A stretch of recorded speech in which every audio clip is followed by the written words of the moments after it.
আচ্ছা, আবার শুরু করছি। যেহেতু আমরা ফ্লাটার শিখব, তো ফ্লাটারের সাথে আমাদের যেটা লাগবে সেটা হচ্ছে ডার্ট। ওকে, দেখেন এখানে দুইটা লাইন আছে, আমি একটু দেখি। আমি কিন্তু ফ্লাটারের ফ্লাটারের অফিসিয়াল সাইট থেকে দেখাতে ইচ্ছা করে, আপনাদের বই থেকে না, কারণ বইটা যেহেতু আমাদের একটু আগের ভার্সন, হ্যাঁ, এই জন্য আমি এখান থেকে দেখাচ্ছি। So Flutter application are built in Dart, হ্যাঁ, a language that will look familiar to anyone who written কি Java, JavaScript or any other C like language, মানে সি, সি প্লাস প্লাস বা সি শার্প, মানে এই টাইপের language যারা করছে এর আগে, তাদের জন্য এই ল্যাঙ্গুয়েজ স্টাইলটা অনেকটা চেনা মনে হবে, অচেনা না আসলে। ওকে,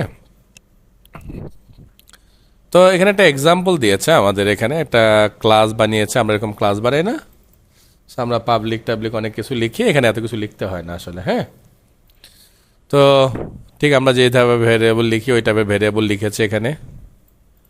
সো এটা নাল হতে পারে, এই জন্য এখানে এটার মধ্যে প্রশ্নবোধক চিহ্ন দিচ্ছে, মানে এটা ভ্যালু না দিলেও সমস্যা নাই, বা এই দুইটার ভ্যালু অবশ্যই দিতেই হবে। এখানে আছে কিছু করে কোডের স্ট্রাকচার। সো এই ধরনের কোড দেখলে তো আমাদের দেখতে আসলে একটু কষ্ট হবে বা বুঝতে কষ্ট হবে।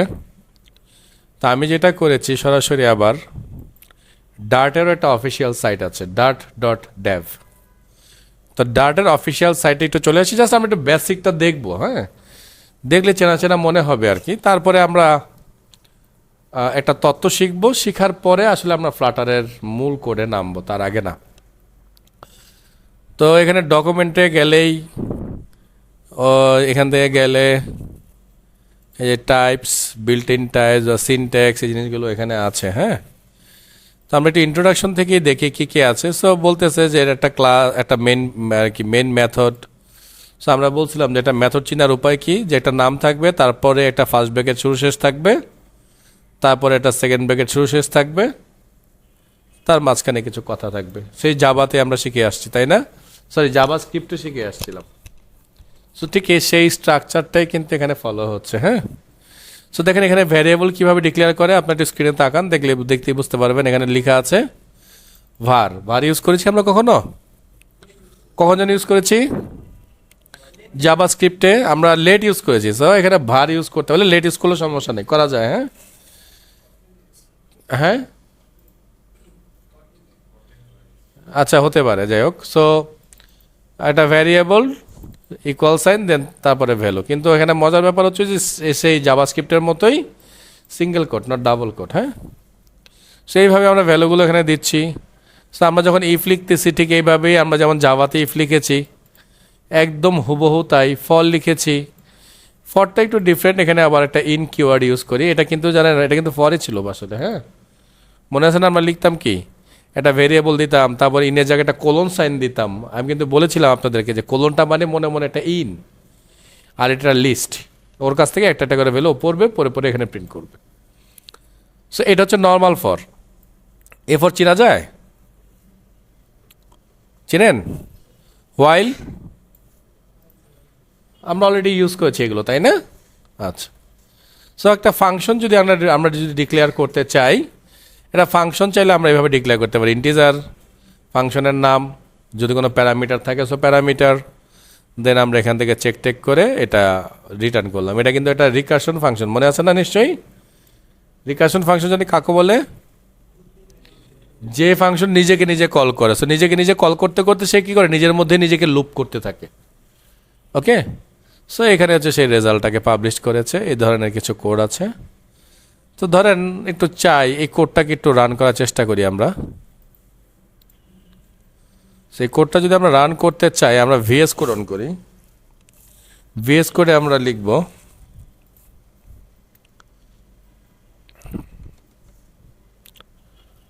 ওকে,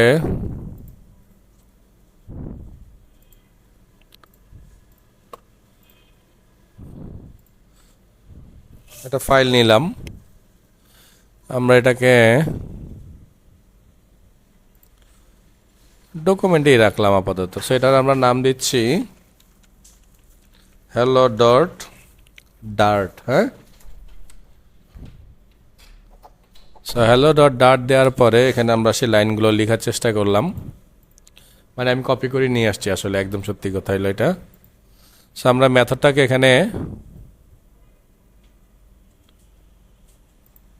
কল করলাম আসলে, হ্যাঁ। ফিবোনাকির মধ্যে আমরা ভ্যালু হিসাবে পাস করলাম 20কে। আর একটা কাজ করে দিই, আমি প্রিন্ট করে দেই রেজাল্টকে।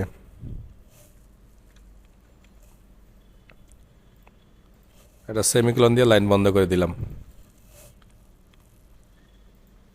কি বলো, ইরো দিচ্ছে কেন? A function body must be provided.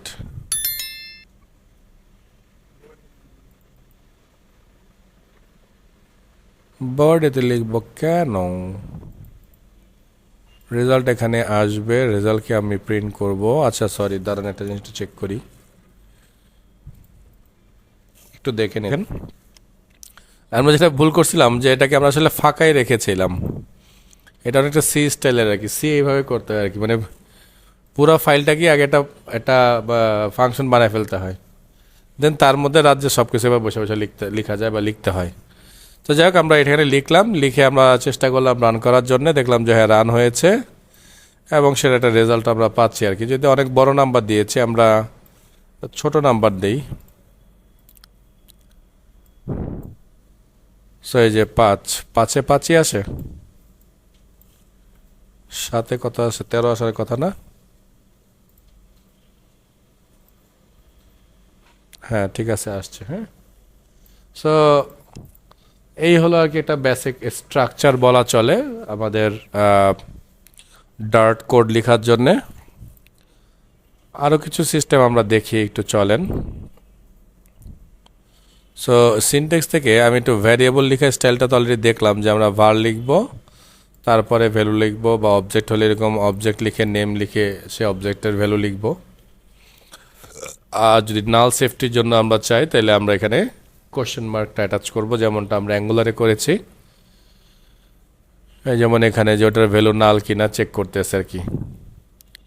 So বিভিন্ন ধরনের অপারেটর আছে, অনেক ইউনারি অপারেটর আছে। সো ইউনারি অপারেটরগুলো আমাদের খুব তেমন একটা দরকার হয় না, আমরা মেনলি এগুলা equality, logical and, logical or, এগুলোই বেশি ব্যবহার করব। আর মেনলি ইউজ করব হচ্ছে কি আমরা এই ধরনের অপারেটরগুলো, যেগুলো হচ্ছে অ্যারিথমেটিক অপারেটর, ঠিক আছে। সো এই যে অ্যাড, সাবট্রাকশন, এটা হচ্ছে unary minus, also known as, কি বলছে এটা, নেগেশন, রিজার্ভ দ্য সাইন। আচ্ছা, মাল্টিপ্লিকেশন, এটা হচ্ছে ডিভাইডেশন, আর এটা হচ্ছে ডিভাইডেশন, কিন্তু ওর আবার একটু কাজ হচ্ছে, ও সবসময় ইন্টিজার রেজাল্ট রিটার্ন করবে। ক্লিয়ার তো? ইন্টিজার রেজাল্টটা কি? তখন 2.5 আসলো রেজাল্ট, কিন্তু সে আমাদেরকে রিটার্ন করবে 2। ওকে, আর এটা তো মডিউলার সাইন আগে যেমন ছিল তেমনই আছে আমাদের জন্য। এখানে কিছু টেস্ট ওরা আমাদেরকে করে দেখাইছে, সেগুলো এটা হচ্ছে প্রি ইনক্রিমেন্ট, এটা পোস্ট ইনক্রিমেন্ট, এটা হচ্ছে গিয়ে প্রি ডিক্রিমেন্ট, পোস্ট ডিক্রিমেন্ট, এগুলো আমরা জাভাতে একটু দেখেছিলাম। সো এখানে কিছু ভেরিয়েবল, ওই যে আগের মতো সেই যোগ বিয়োগ আমরা যেগুলো করে আসছি, মোটামুটি সবগুলো জিনিসই এখানে অনেকটা আমাদের চেনা। এটা কী ছিল যেন আমাদের এই অপারেটরগুলোর নামগুলো ছিল আমাদের ওখানে, কি ছিল?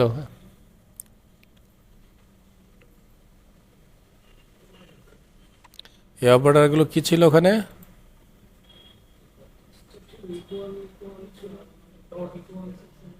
আচ্ছা, রিলেশনাল অপারেটর ছিল সম্ভবত নাম, তাই না? সো এগুলো আমরা অলরেডি চিনি।